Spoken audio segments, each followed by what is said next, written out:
Hello, movie patient, and welcome to Film Therapy. I'm Brienne, also known as Miss Movies, also known as your film therapist. I am not a real therapist, but I play one on the internet just for this show. And as with every episode, every session of Film Therapy, I have a guest patient, and my guest patient today is Adam Hlavac. Hello, Adam. Hi, how you doing? Hi. Did I say your last name right? Because I feel like I've heard it said many. You nailed it. Good Perfect. job. You're one of like three people who can say it correctly. Oh, I'm very honored that I know how to say it. I feel like I've always said it that way, so if it was different, I'd feel really bad if you were to tell me right now and it'd be like, "Oh, Yeah, yeah. Nope, you nailed it. You're unlike Mark Ellis, you did it correctly. okay, perfect." Ladies and gentlemen, if you've never joined us for film therapy, here is how it works. I'm going to ask Adam 3 questions about film. They're the same 3 questions each and every time, unless it's a repeat guest, and then we do something different. And the questions are: what is a film that inspires you? What is a film or a scene from a film that triggers a memory for you? Perhaps it's painful, maybe it's happy. And what is a film that helps you through difficult times? So Mm. those are the 3 questions. I did say in my tweet that I have a special announcement that I'd like to make, and that's going to be happening at the end of the show. What's going to happen is I'm gonna wrap everything up with Adam, and then I'm going to address you, the audience, by myself. So just wanted to let you know kind of the plan of events for this episode. Before we get into all that, Adam, who are you? Where are you from? How do we know you? All those good I'm things. I'm a meat popsicle from the planet Earth. No, I'm Adam Hlavac. If you've seen anything that I've done stuff on Screen Junkies, Hyper RPG. I host Hyper Heroes. We're doing a live episode this Saturday. What else? That's mostly where you can find anything that I'm doing. Originally from San Diego, I'm actually here now because of work stuff. Not that excited about it, but it is what it is. Otherwise, yeah, I'm just at Hyper RPG all the time. I live in the studio, so Well, that's pretty nice and convenient for you. You could just pop yeah, on any show that's happening pretty much, exactly. right? Yeah, no, that's the best convenience. Plus, like, there's a pool in the backyard, so it's kind of a nice perk. That is kind of a nice perk, although I will say it's probably not a nice perk that people are in your house all the time. How about that? uh, Tell us you about know, that. What are what sur- are the what are the qualms with that? surprisingly, I kind of like it. Like, I like being around crowds and I like being around people when it's really sort of like quiet and it just feels kind of cold when it's quiet in the house. So I like when it's lively and there's people. And if I get overwhelmed or I need to like take a break, I can just walk into my room, close the door, and I have silence. So, but it's nice. It's nice being able to see people come in and out and allow it to be kind of like an interactive household where, other than it just sort of just being a house to just live in. I don't know. I know a lot of people like their privacy and that's totally fine. I like being around. I like being around people. People can be fun sometimes, unless they're YouTube commenters sometimes. Yes, but not here, not in our waiting room, because we have some great No, people that are in our waiting room. the best people watch live. That's true. The best people do watch live. The most respectful and best people watch live. Exactly. So let's go ahead. Actually, I wanted to Hmm. say one more thing. Excuse me.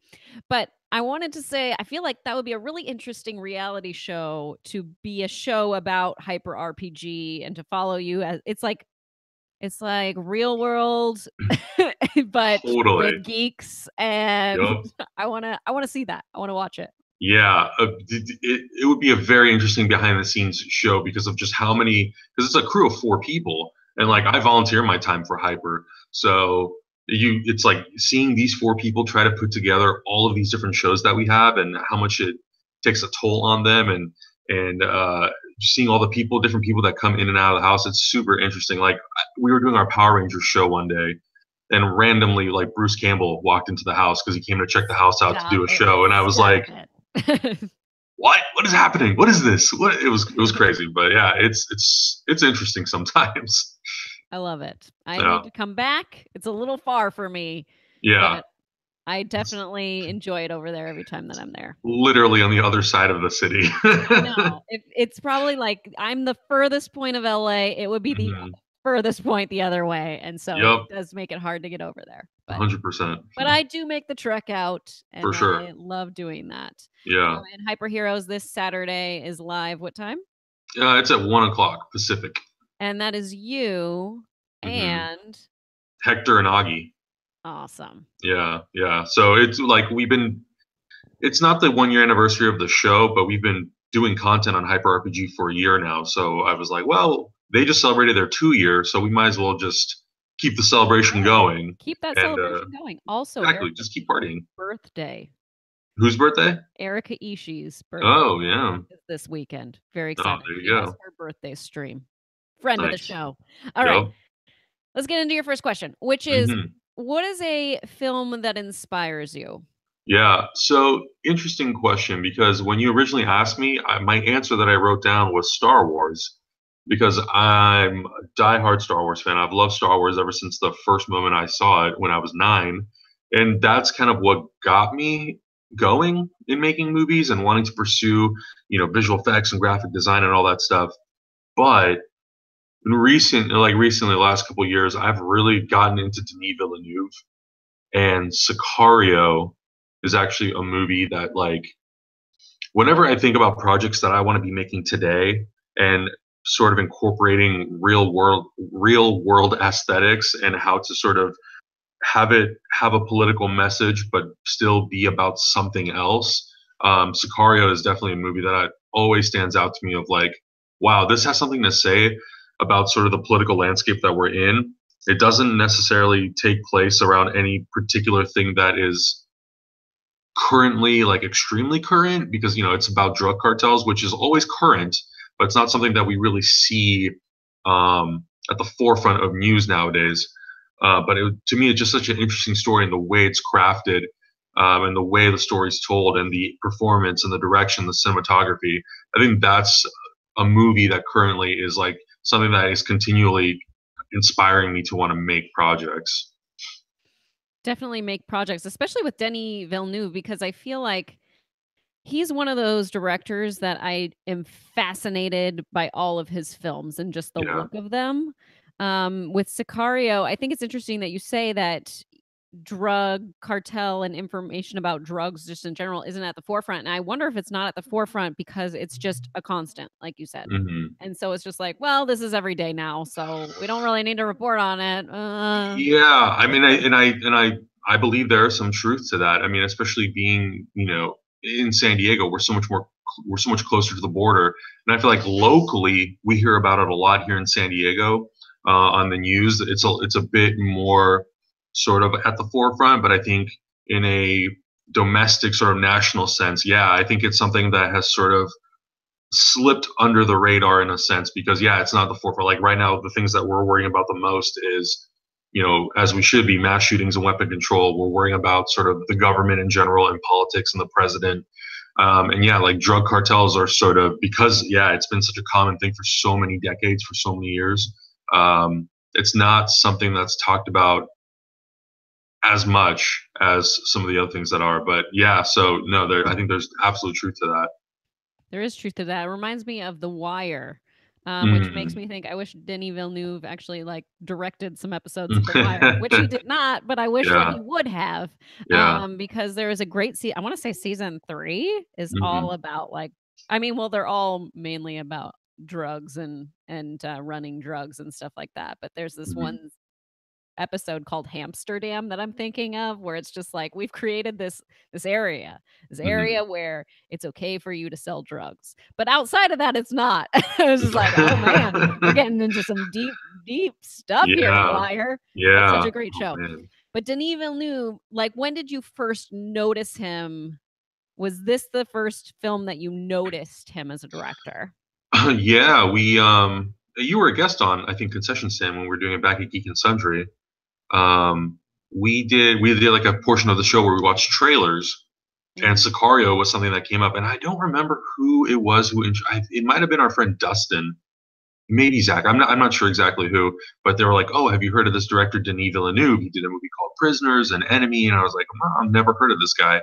So we watched this trailer for Sicario, and as soon as I saw the trailer, I was hooked completely. And then Roger Deakins, I found out was a cinematographer, and Johan Johansson did the music, and like I had Yes. already been following his stuff.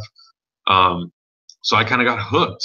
And then the movie came out in theaters, and I had completely forgotten about it, so I never saw it in theaters, which to this day like angers me. And then a friend of mine here in San Diego, I was visiting for like Thanksgiving or something. And he was like, "Hey man, did you finally get around to seeing Sicario?" And I was like, "No, I still haven't gotten a chance to watch it." So he's like, "Okay, come over. We're gonna watch this movie. You have to see it. It's incredible." Went over to his house, made some drinks and got some snacks, and I was like, "All right, let's do this." And he put the movie on, and pretty much from beginning to end, I was just completely just sucked into the movie. So I thought, okay, I need to watch a few of his other movies.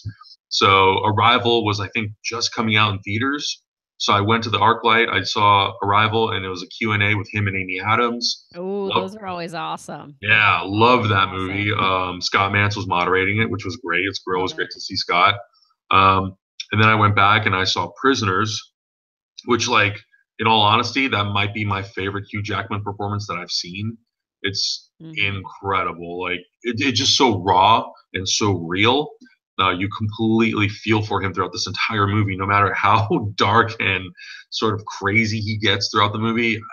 It's like, man, yeah, you feel for him because he's very determined to find his kids. Um, and I still have to see Enemy and the other movie that he made. That's like his one of his first movies. I forget what it's called. Mm. But Blade Runner 2049. I love that movie so much, and I'm so looking forward to seeing what he does next. But yeah, it was discovering that movie for the first time and just witnessing that border checkpoint scene. That to me was like, oh yeah, I've been wanting to make a movie for a long time that deals with a lot of similar things that this movie does. And I'm like, man, this border checkpoint scene is like just top notch directing and cinematography and execution. It's so well done. The scene that gets me, as I'm sure with most people, is the dinner scene. That's the one where I'm like, "Oh, you got me. You got me." Yeah, yeah, that one confrontational scene, the dialogue, and even like leading up to it, how Benicio del Toro gets into Mhm. that house. I'm like, man, this is yeah, it's just crafted like you can tell it's very meticulously put together, but it pays off like in spades. It's Yes. so well done. You'll have to let me know when you see Enemy. I Yeah. really liked it, but it has so much going on. I mean, it was based on a book, so it has just Mhm. so much going on that you're like, I need to unpack. At the end, you're like, I need to unpack this. I Yeah. think I know what's happening. I'm not quite sure I do though, but I kind Mhm. of like see, there's plenty of places where I could go that could be like, "This is Enemy explained," and I'm like, Mhm. I don't really want someone to explain it to me. Like, I wanna Mhm. figure it out myself and have it be what I feel the movie is, Mhm. if that makes sense. Totally. Yeah. I mean, I kind of felt that with Arrival a little bit. I think the first time I watched it, I was so sort of pinpointing details and trying. I was less focused on trying to figure out what the story was and what the plot was, and more sort of like following all the details because I thought that was going to be a bigger payoff at the end, which it is. But you also, I think, have to take a step back from that movie and kind of look at it. Um, if you take a step back, I think you have a little bit of a better understanding, sort of what the story is doing and how it's sort of being put together. So on the second viewing, that's all I did was I just went, watched it, and I just sort of let the whole thing. I got absorbed by the whole thing, and yeah, I mean, his that's the thing I like about his movies. They're very layered, and they're about something. You know, thematically, they're about something. It's not just like Blade Runner 2049 could have literally just been an action movie with Deckard and Ryan Right. Gosling, but it's not. It's a lot more about characters and like themes and life, and to me that's so interesting. And I love the fact that a director who virtually kind of came out of nowhere. I mean, he did Sicario. People kind of knew who he was, but it wasn't until Arrival that people were like, "Oh man, this guy's something." And some people Right. didn't like Blade Runner, but whatever. Now, is he doing Sicario too, or is that someone else? That's the bummer part. He's not. I forget the director's name. I think he's an Italian director. I haven't seen any of Someone his will let work. us know in the, waiting room, I'm sure, and I'll let Yeah. you know.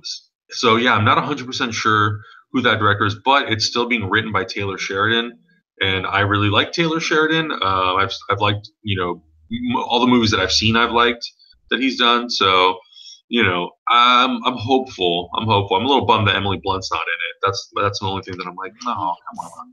I agree. I was looking Yeah. forward to another performance by her, and, Hmm. I am disappointed as well. I'm hoping there will Yeah. be another powerhouse woman in there. Right. I didn't really pay too much attention to the trailer, so I don't even know who else would be in there aside from Yeah, I potential think original Catherine cast. Keener is the other Okay, person, is okay. the other I like actor in her. there. I like So her. yeah, she's great. So we'll see. We'll see what kind of a role she has. Well, let's get into our next question, which Hmm. is what is a film or a scene from a film that triggers a memory for you? Perhaps it's painful, maybe it's happy. Mm. Man, there's quite a few. So I picked one in particular. So like my grandpa and I, we there were three movies that we loved watching together. Loved Rush Hour, Beverly Hills Cop, and Coming to America. Yes. That's a Out of great all, trilogy right there. oh yeah, like my God, we loved those movies. And I, being the prankster that I am, I loved to do like imitations of the characters, whether it was like Chris Tucker or Jackie Chan or Eddie Murphy and Arsenio Hall. Like I would take the scenes that they would be in and I would just reenact them while the movie was happening in front of my grandpa. And like that was like those were like our bonding moments. And the scene, I think the funniest scene is the barbershop scene in Coming to America.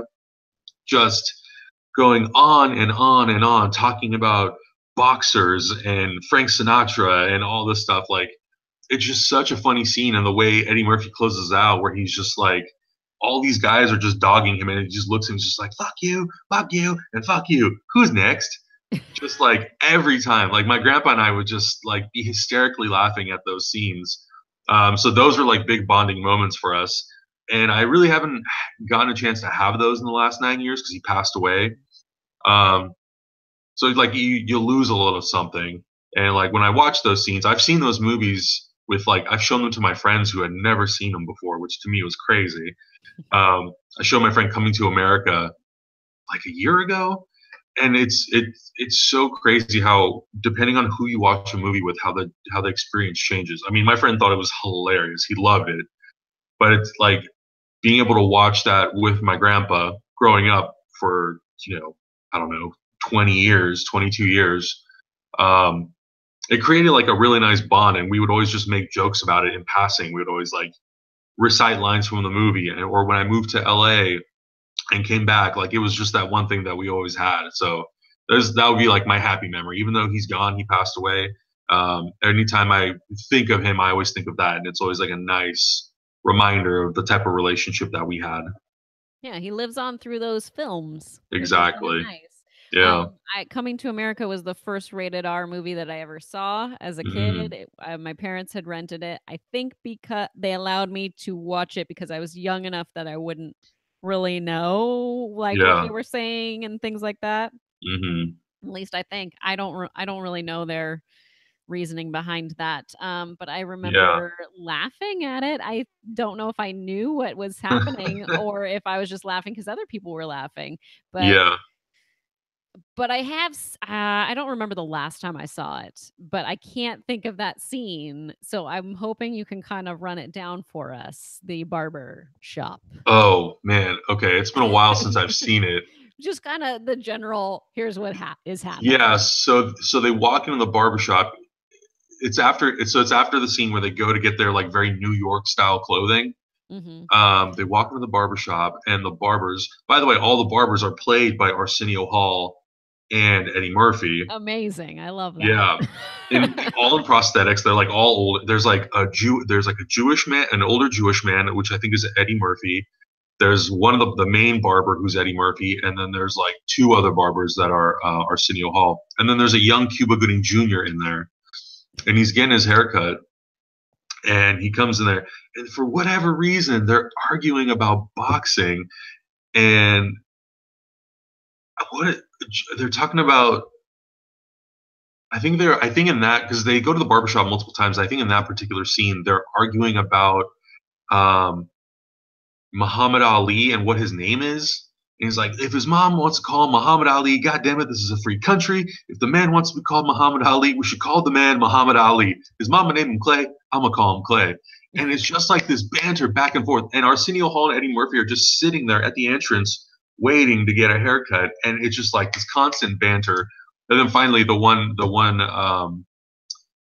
barber gets fed up with it. He looks at her and she's like, "Fuck you, fuck you, fuck you. Who's next?" And then Eddie Murphy raises his hand and he walks into the chair, and the barber starts touching his hair, and he's like, "Man, what? You some kind of weave or something?" He's like, you use some kind of chemicals?" He's like, "There's no chemicals, only berries and juices." He's like, "Oh man, that's nothing but an ultra perm." And the haircut is already like really short and like clean cut, and he has like this little like braid, and I think it's like a royal braid of some kind. And the barber asks him, he's like, "Well, how do you want this cut?" And he's like, "Well, just make it nice and neat." He literally takes the braid and just cuts it off, throws it off to the side, and he goes, "That'll be $8." And that's it. Aw, That's the scene. But amazing. it's like the performances by those two actors and that whole thing is absolutely incredible, and how it just keeps escalating, and how they're just arguing about, Rocky Marciano and other boxers and Muhammad Ali, and it seems like the most randomly improvised piece of comedy, but it's so fitting in that particular part of the movie, and it breaks sort of the seriousness of that movie in like the most pleasant way possible. It's so damn funny. When you talk about that one part, it makes me think of Half Baked, and maybe they used that as inspiration for Maybe. the, scene where the guy quits his job, which is something I Yeah. think of often. Yeah.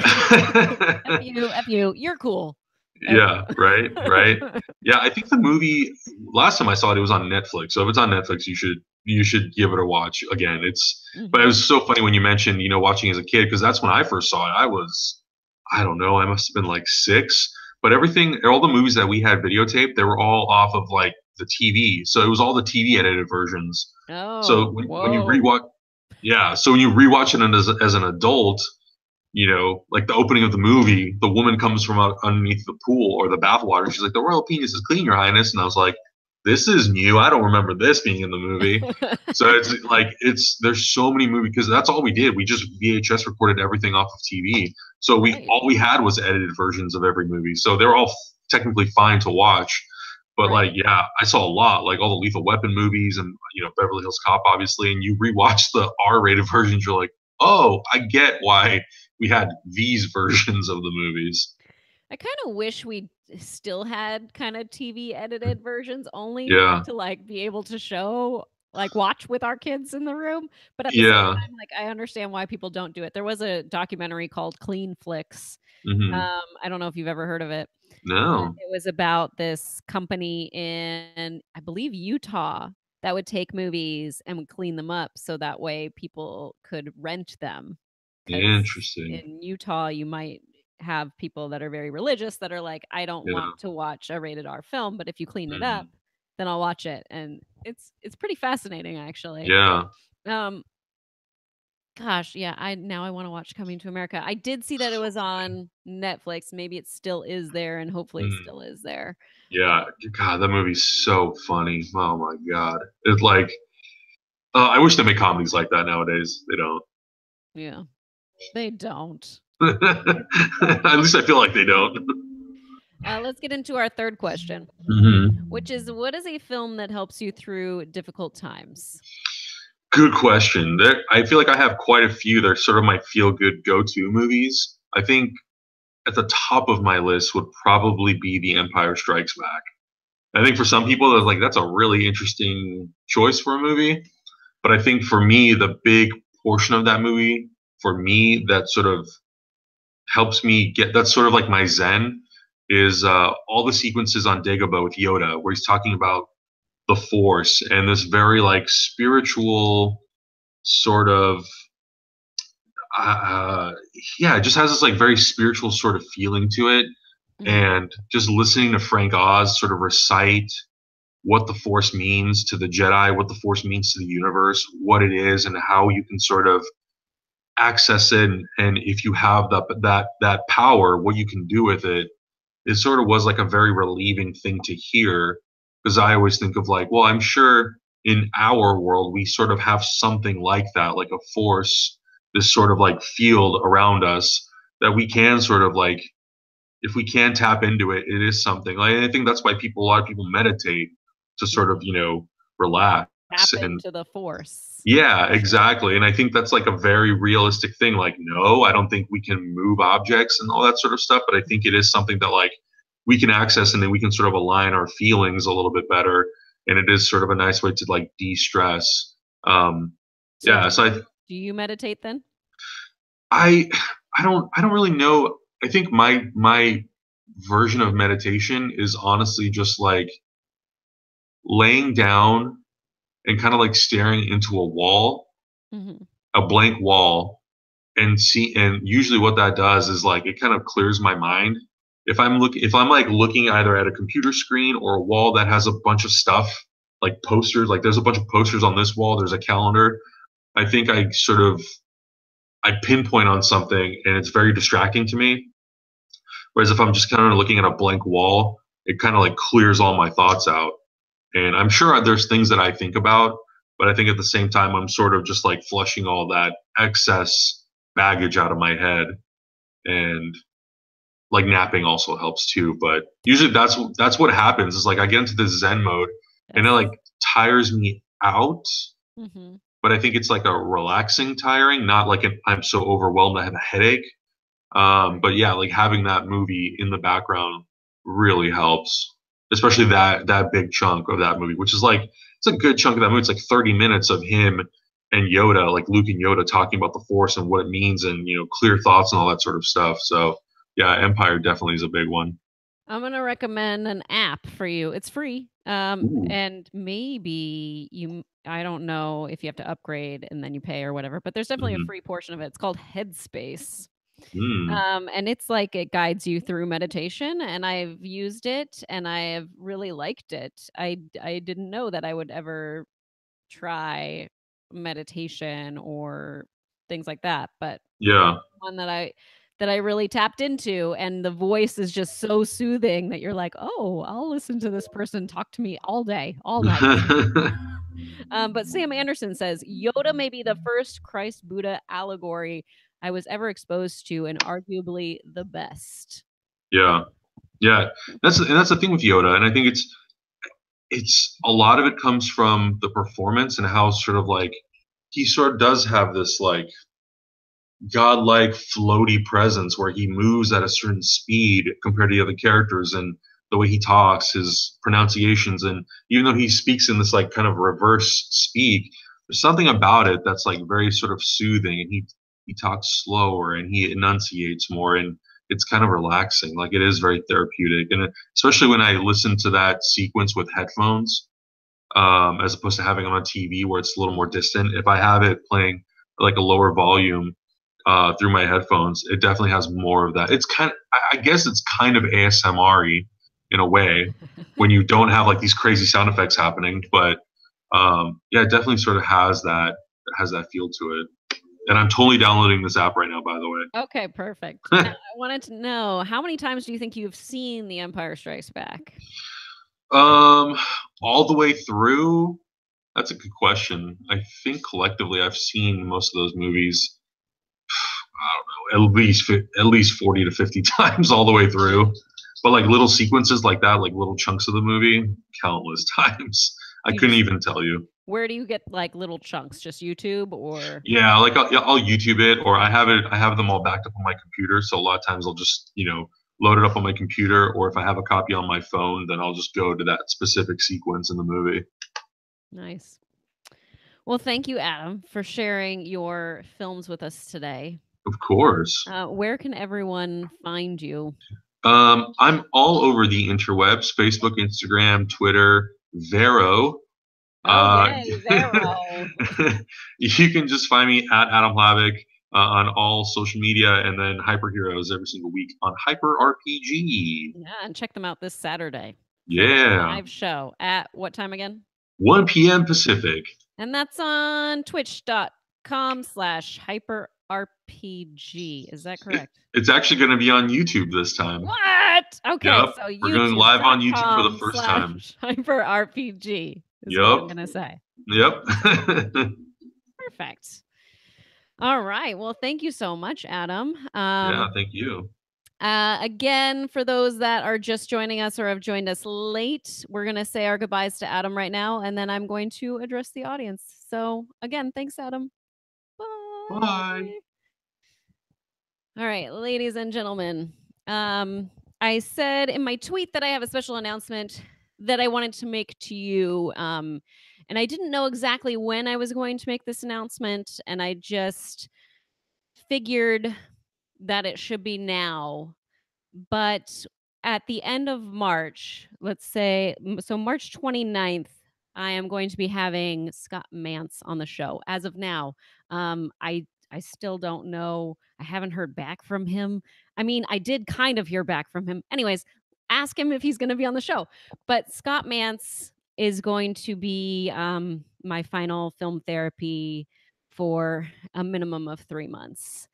I've I've this might be hard for me to get through, but it's just I feel like I've been through a lot and I am growing as a person and I'm realizing how much I really need to help people physically and not be behind a computer helping people.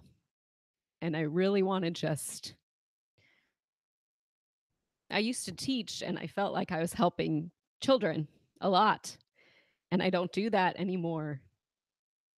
And I feel like it's time for me to do something else, do something that can help other people. And I know that film therapy helps other people because people tell me that, and I'm very thankful for that. But I need to feel it, and I need to be there with them. And so I just wanted to let you know that that's what's going to be happening. And the same is going to be happening with 6 Degrees. The 28th will be our final episode for a minimum of 3 months. And after that, I plan on doing like another like reunion show and giving a state of the union for this channel reunion show, just to let you know what's going to be happening from this point on. But I didn't want to not let you all know and then on the last day just say, "Oh, hey, this is it. Bye," because that just doesn't seem very fair to you as an audience. Um, I've really appreciated everything that you've done for me, and